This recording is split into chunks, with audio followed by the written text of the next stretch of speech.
The following program is a production of Pioneer Public Television.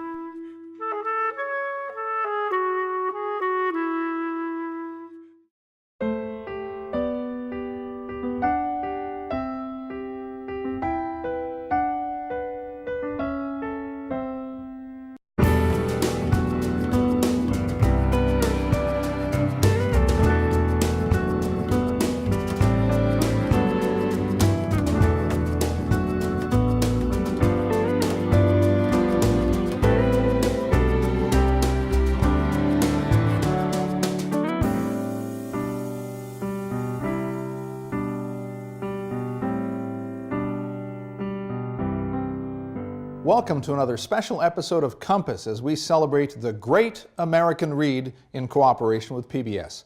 I'm Les Heen. As part of an 8-part series from PBS, we at Pioneer are celebrating the contributions of local authors who bring to our viewing area special stories and viewpoints.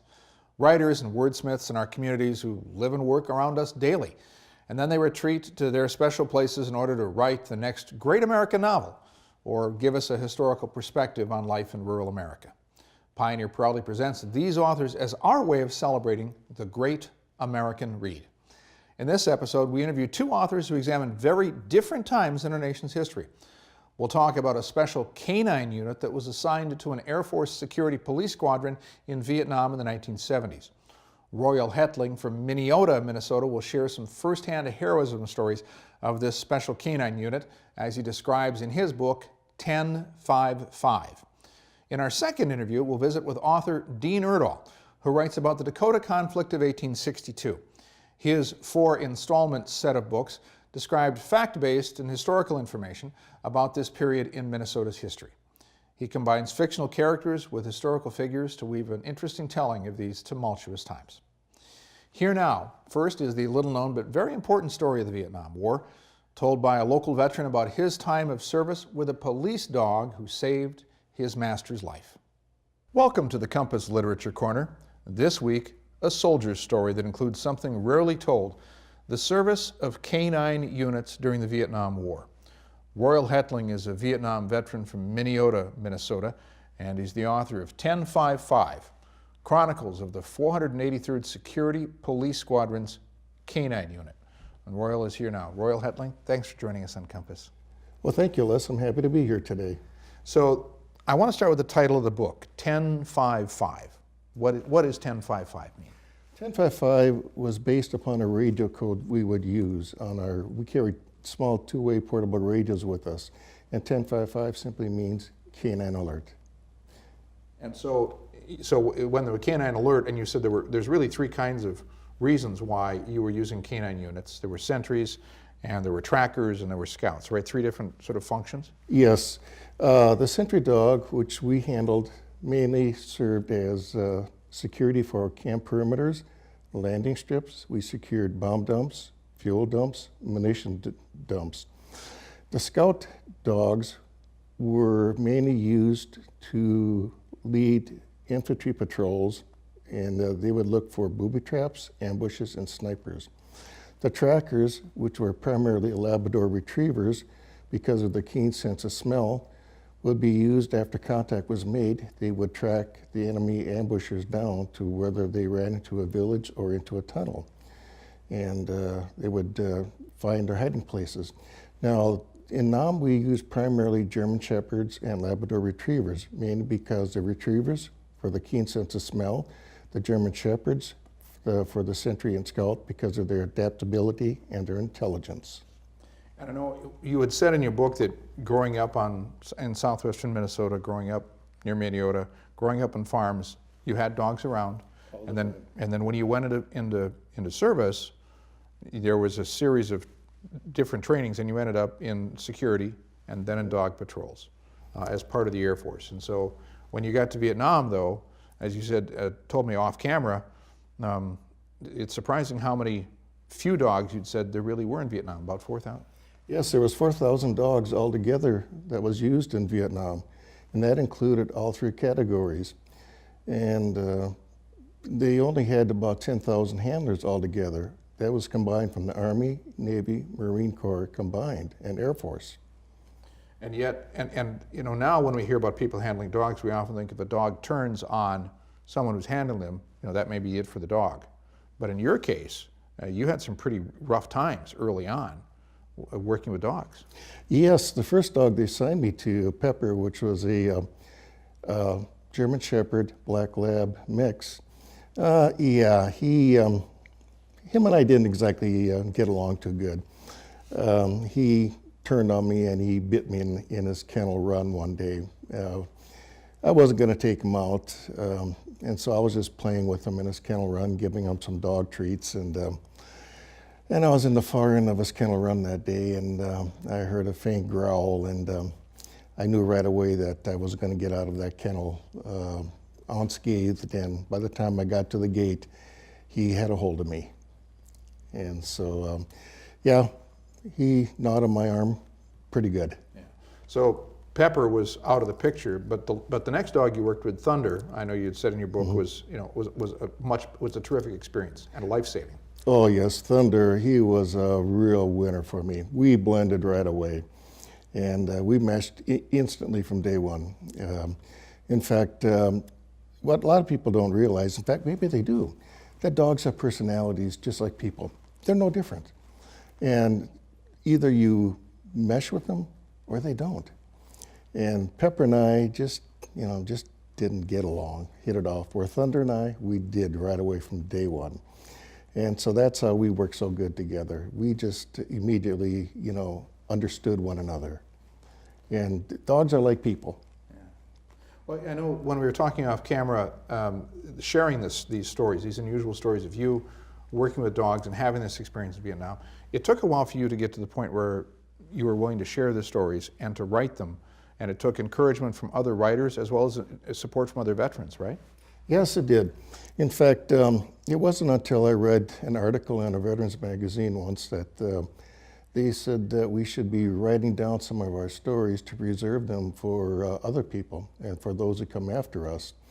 And I thought about that, and I just thought that, the Vietnam veteran is not living near as long as what our Korean and World War II counterparts are. And I just thought that odds are that, when I'm gone, my son is going to be asking his mother, what did Dad do in Nam? And his mother's going to say, I really don't know. He really never talked about it. And when we went to their reunions, none of those guys ever talked about it. They just talked about current things. And so I just thought, well, maybe I should start writing some of these things down.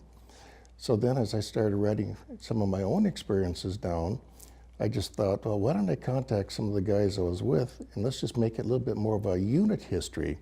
So I just went on from there, contacting some of the guys I was with, so it got to be our stories, and we just evolved from there.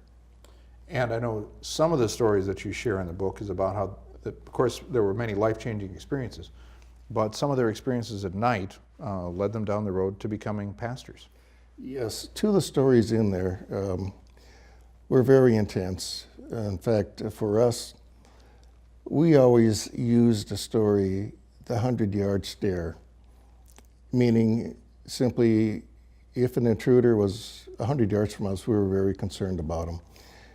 And our sappers, as we called them, our enemy was always up close and personal. We could always see him. And a lot of times we could see the expression on his faces.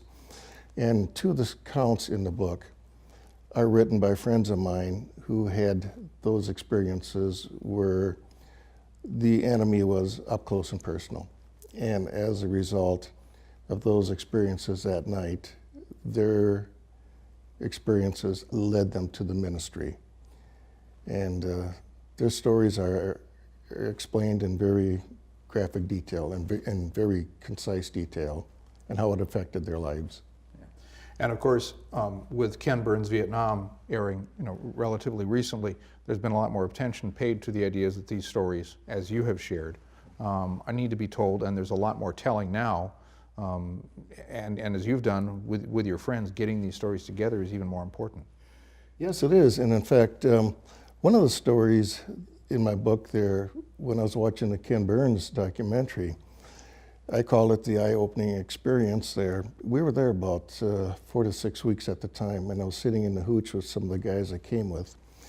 And we were talking about our observations at that point. And we began to realize that, this may be a no-win situation for the United States. And we noticed there was an elderly Vietnamese maid listening to our conversation. So we asked her to join us. And so we asked her what her take on the United States being there. And she just asked us, why were we there? And so we gave her the normal answer that trying to stop the spread of communism. And she just looked at us and said, what's communism? So we did our best to try and explain to her what communism was and what they stood for, which I simply think went way over her head. Then she said, follow me. So she took us outside to behind our hooch, and it was about the time of the day where all the maids were leaving for the day to the pickup point. And she said, you talk a lot about VC. She said, can you tell me what VC looked like? So we looked around and said that, she asked us if we see any VC there. And we looked around and we said, no, we didn't think we saw any VC. And she said, well, I'll tell you this, as we stand here, they're all around you. And with that, we just stood there kind of speechless for a few moments, and finally one person said, well, what should we do? And she just looked at us and said, go back to America and just leave us alone. And we should add, Royal, as I think about it off camera, you'd said that as you did go back to America, that you thought about all the people who were there, of course, but also the dogs you'd worked with, and how many were left behind? Out of the 4,000 dogs that served in Nam, approximately 350 were actually killed in combat, and probably another 700 to 1,000 died from disease. And the rest, they only brought 200 of them, 204 to be exact, home. The rest were either ordered to be destroyed in a hurry to get out, or they were turned over to the South Vietnamese military, which was considered to be a travesty because they did not know how to handle dogs or did not appreciate what the dog could do. Royal, I wish we had more time, but we're out of time. But I want to thank you for your service and thank you for joining us today on Compass. Well, thank you, Les. Happy to be here. Yeah. Royal Hetling, and the book is 1055, The Chronicles of the 483rd Security Police Squadron's Canine Units. And Royal, to get your book? They can go to Amazon.com and just type in my name or 1055. It's spelled out numerically.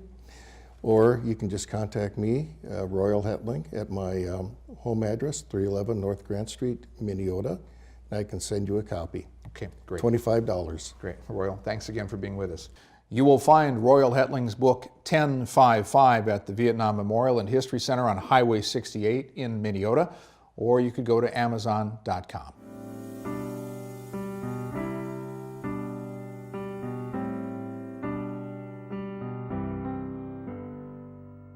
While the nation lived through the awful years of the Civil War, in Minnesota, we also experienced a conflict within our own boundaries. The book Uprising is in the form of a novel, and it tells the story of the Dakota conflict of 1862. Some time ago, I sat down with author Dean Erdahl to talk about his book. Welcome to the Compass Literature Corner. This week, an author whose experiences as a history teacher and his family roots in rural Minnesota have led to a fascinating life as the author of several books. He's also a member of the Minnesota House of Representatives. Welcome to Representative Dean Erdahl of Grove City. Dean, thanks for joining us on Compass. Good to be here, thank you. It's such a treat to be able to talk about this because you're one of your books that, that we've talked about off air is Uprising. And this is actually the third, or this is one of three books in a series that you've written about Minnesota and that time in our history. Well, actually, there are four books. Okay. Uprising is the story of the U.S.-Dakota War of 1862, kind of from the beginning to the end. Then Retribution, the next book, talks about the captives, the trials, the executions, the hangings at Mankato in the aftermath of the war. And then in 1863, Generals Sibley and Sully went after the Dakota Indians who had left Minnesota under Little Crow and got into the Dakota Territory. So my third book, Pursuit, talks about that. And then in 1864, there were still Dakota that hadn't been subdued, so to speak. And so Conspiracy tells the story of General Alfred Sully going into the Dakota Territory, going up to what is now near Dickinson, and defeating actually Sitting Bull at Killdeer Mountain. And then we transitioned from that end of the U.S.-Dakota War in Conspiracy into a connection that Minnesota has to Abraham Lincoln's assassination. So I get into that a little bit too. And as you work through these books, and one of the things that you have done is you've taken individuals who were actually documented and part of these conflicts, such as Solomon Foote in the Wilmer area, and also characters that are fictional, and you've got all of these voices pulled together as a way to tell the story. Yeah, I write historical fiction, but the events that I describe are well researched and as close to the way they really happened as I can put them. And most of the people in my books are also real people, and I use their real words wherever I can. But obviously I couldn't have been there for everything, so the fiction in my historical fiction mainly is in the form of dialogue. Sure. And the main character, one of the main characters in my book, Uprising, is fictional, whereas the other two, Solomon Foote and Emily West, are not. But Nathan Thomas, the Confederate officer who was sent to Minnesota to start the Indian War, might have existed, maybe certainly not the name Nathan Thomas, but he may have existed or he may not. I ran across his possibility through my research when I read that a Confederate officer had been seen in Little Crow's camp before the uprising started. And so that gave me the thought that that would be an interesting concept to develop. And it became more interesting later on when I received a communication from someone in Virginia saying, was I aware that a Confederate officer was in charge of covert operations for the Confederacy, in charge of starting Indian wars on the frontier, and that was General Albert Pike. So it could have happened. Makes some sense in that what it would do is, first of all, keep soldiers on the frontier, so they wouldn't be off fighting in the Civil War, and secondly, cause soldiers fighting in the Civil War to be sent back to Minnesota. Dean, one of the other things that I found fascinating is you've had the opportunity to meet some of the descendants of the people you write about, and also that some of your ancestors were around at this time and actually had a very important role in experiencing what this time was. Yeah, that is one of the fascinating things about writing about history and about this particular time and place, that there are relatives, there are descendants who are still around. And Solomon Foote's family lives in the Wilmer area. I've met the great-great-granddaughter of Little Crow. I've also, I was speaking to a city council one time and in the Twin Cities, and I look on the desk there and the name Galbraith is there. And I said, are you related to the Indian agent from 1862? And he said, yes, he's the great-great-grandson of Thomas Galbraith. And I, myself, my interest in history, I think, came from my family background. My mother was a Ness, and the Nesses came to Meeker County in 1856 and were some of the original settlers of the county. And my great-great-grandfather, Ole Halverson Ness, was at Acton on August 17, 1862, and helped to bury the first 5 who were killed by 4 Indian braves who had come upon the settlement of Acton. And so over the years growing up, you obviously knew about this, and so that passion for history started for you very, very early. Yeah, I guess I credit my mother. I went to Ness Lutheran Church just southwest of Litchfield, an old country church, one of the first congregations, actually Lutheran congregations west of the Mississippi River. And the large monument to the 5 who were killed is in the cemetery there. And I can remember coming out of the church with my mother asking about that monument, and she telling me about it, and then getting into the family history, which she had a way of repeating to me many times in my youth.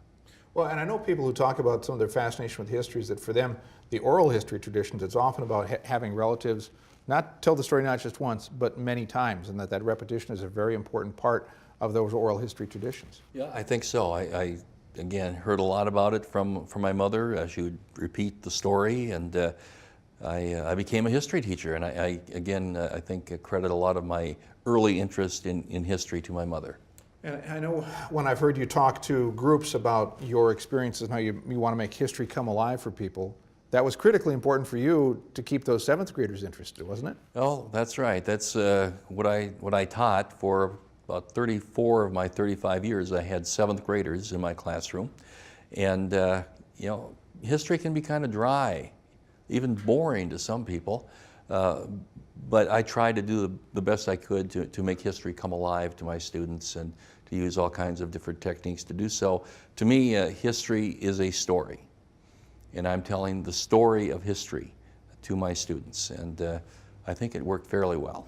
Well, I know you've also said that as you look at these stories are still very much with us as you've worked on them. Well, they are. I also have had a couple of commissions that I've been involved with. I chaired the Bicentennial Commission of Abraham Lincoln's birth. I've chaired the Sesquicentennial of the American Civil War Commission. And through that, you recognize that history is still alive, that even 150, 200 years ago. When I gave a speech in the Minnesota Capitol about Abraham Lincoln, I get folks up in the upper levels calling down murderer, executioner every time I use the name Abraham Lincoln when I'm speaking on his 200th birthday. And I talked to them and tried to understand why they felt that way about Abraham Lincoln. These were Dakota people who were shouting down at me. One of the things that I discovered through my research was that the Indian Removal Act of 1863, the one that Abraham Lincoln signed, the one that took the Dakota people who were remaining in Minnesota after the war and sent them to Crow Creek in the Dakota Territory, that law is still on the books, the Indian Removal Act of 1863. And technically, Dakota people are not welcome in Minnesota. Now, obviously, that's not enforced. They can come and go as they wish. They can live here, obviously. But I think it's very egregious to have something on the books as a law in our federal government that is discriminatory toward a whole group of people. And so in the Minnesota House, we did a resolution asking that Congress repeal that law. It passed the House, passed the Senate. Governor Pawlenty signed it, and it's still sitting in Washington. Frankly, the Dakota people, well, it gets complicated as to why. Sure. And I don't think I'll go into all of that, but unfortunately, the law is still in the books. Now, we've done some things.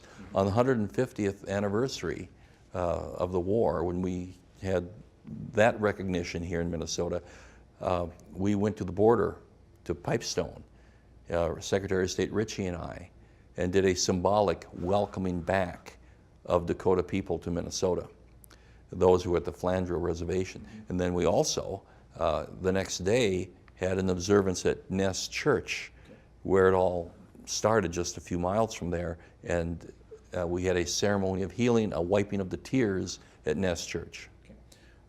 Dean, we're running out of time, but I just want to make sure that I let our viewers know if they want to find out where they could get a copy of Uprising or the other books that you've mentioned about this period, what's the best way for them to find them? Well, you could go to bookstores and ask for them. If they don't have them, they can get them for you. But Amazon.com is probably the easiest way. If you simply Google in Dean Erdahl, Amazon.com, the 9 published books come up. Okay. And the most recent one, again, is Uprising, a novel. And Representative Erdahl, thank you for joining us on Compass. Well, thank you, but actually Uprising is the first. First, excuse me. The yes. last 2 are on the Civil War. The first 2 years of the Civil War in the West, which is Tennessee and Kentucky, is called 3 Paths to Glory. And then the second 2 years of the Civil War in the West, The Remains of Glory, are my 2 newest books. Okay, great. All right, well, thank you very much for joining us in Compass. Thank you. Dean Erdahl's book, Uprising, may be found in your local library, or you could go to Amazon.com. The other books in his series are Retribution, 1863 Pursuit, and Conspiracy. Thank you for joining us during this Great American Read episode brought by Pioneer and PBS. As we've said before, now is the perfect time to pick up a book of your choosing. Lead the way for your children and their friends. Check out your local library or your neighborhood bookstore. Or go on the internet and visit some interesting sites and find great options of great literature for you and your family. Pioneer is proud to join PBS in celebrating the Great American Read. As always, thank you for watching Pioneer Public Television. The list is out and the voting has begun. It's time to select America's favorite book in the Great American Read. Come to the website and see our collection of America's 100 best-loved novels. Is your favorite on the list? Vote for your book, then share your choice so your friends and family can join in. The voting is open now. I'm Meredith Vieira. Help us choose America's favorite book on the Great American Read.